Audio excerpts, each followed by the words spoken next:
The Purple Caucus really came from a couple different places. One is nonpartisan background. I served on the Duluth City Council for 5 years before coming to the legislature, and one of the things I learned is that relationships matter. Our council was 9 people, and you needed 5 on any given vote, and those 5 might be different. And while there were some people that were certainly more left and others that were certainly more right, in the end we were really concerned about the city first, and so we figured out how to move forward.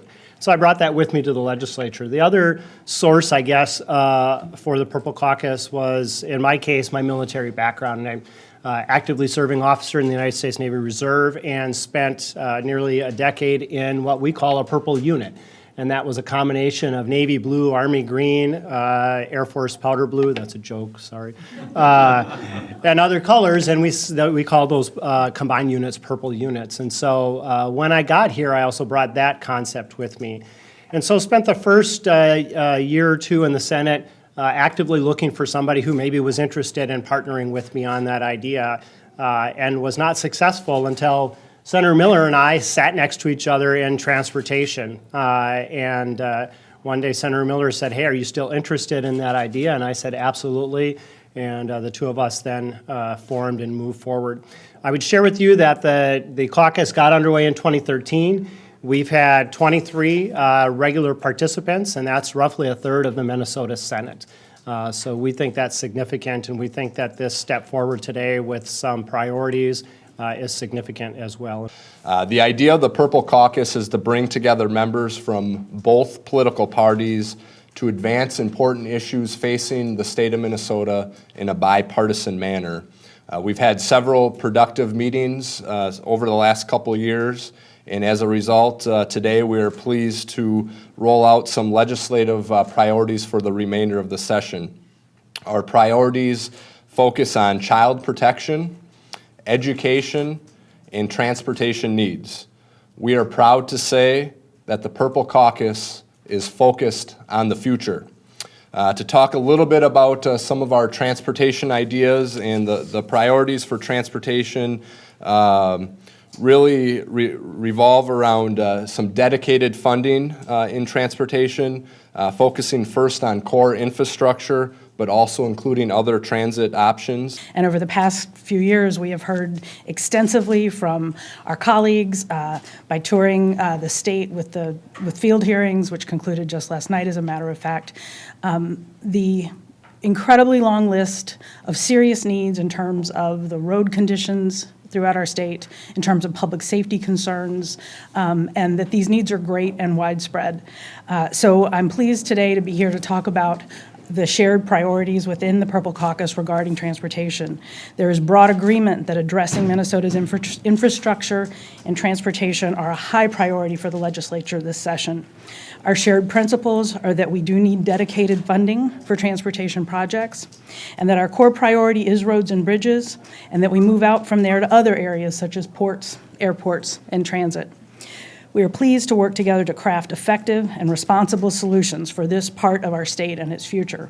And I know when I listen to folks in my district, that's what they want us to do. They want us not to be engaged in sort of traditional partisan tit for tat. They want us to really focus on the business of the people of the state of Minnesota. Thank you. Thank you, Senator. I'm Bill Weber, Senate District 22, which is in the very southwest corner of Minnesota. I think that it goes without saying, as we arrived for session this year, that transportation had taken a front and center position in the range of issues that the legislature would deal with.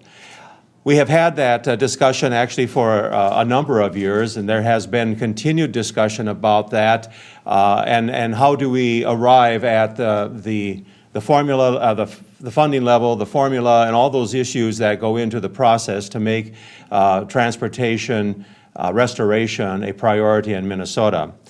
Certainly, I think as we look at the issues and being a rural member of this caucus, certainly we need to look at the funding structure. I think we're looking, at a surplus of almost $2 billion. Not that that is the entirety of the financial solution for transportation, but when you stop and think about the backlog of bridge and road repair projects that we have in this state, there is an opportunity for us, if we prioritize our needs correctly, to provide a jump start to some of that repair.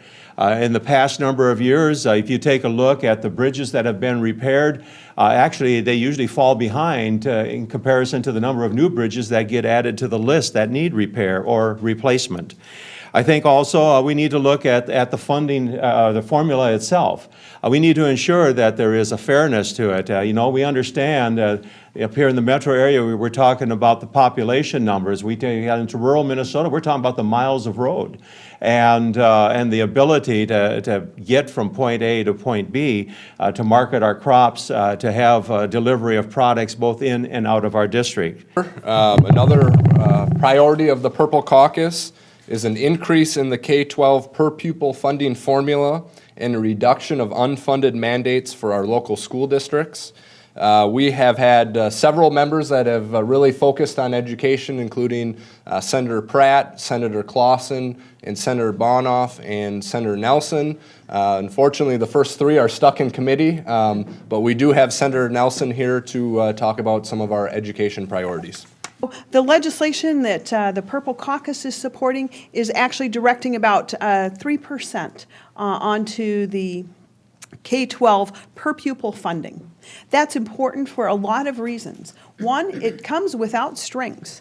In other words, the school districts can use that money to best serve the students in their district. Local school boards, local leaders, and those in the communities best know what the challenges are and the barriers are, and also the solutions for those issues. And so this money is allowing those school districts to determine what is the best way to prepare our kids so that they are ready for college and career.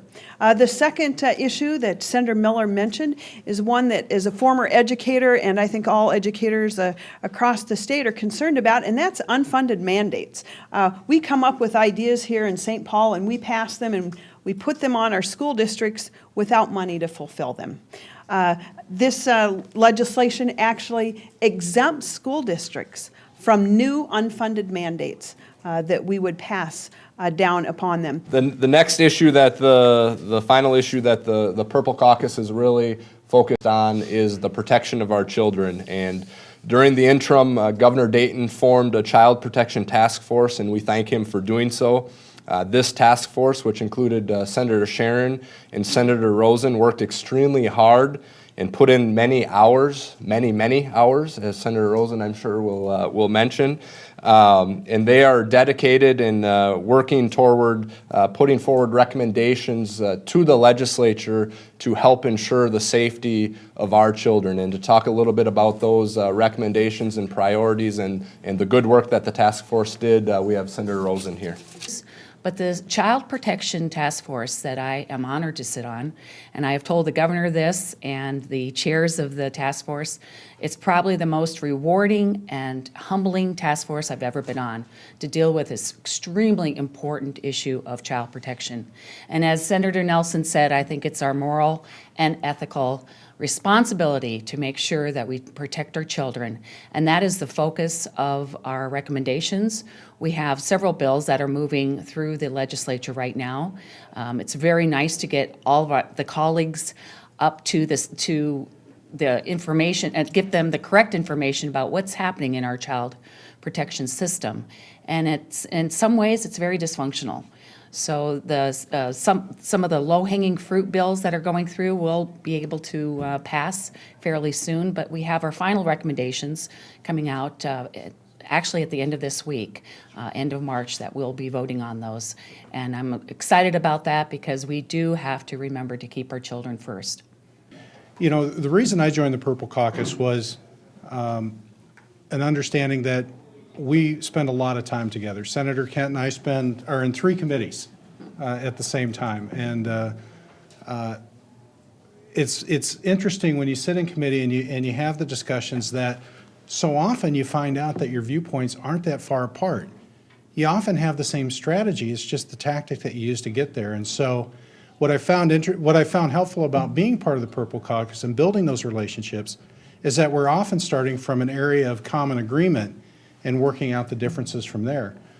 For example, Senator Clausen and I are on several bills dealing with improving the ability to have effective teachers in the classroom, looking at student achievement. We've worked very, we partnered to make changes on the bullying bill last year. It's been a good rapport. And I don't think that would have happened had Senator Reinert and Senator Miller not pulled together this Purple Caucus and helping us find those colleagues that have those similar values of collaboration, because we're not here working for our districts, we're here working for the entire state. You know, acknowledge that it's strife and conflict and disagreement that makes headlines and is probably an easier story for all of you to tell.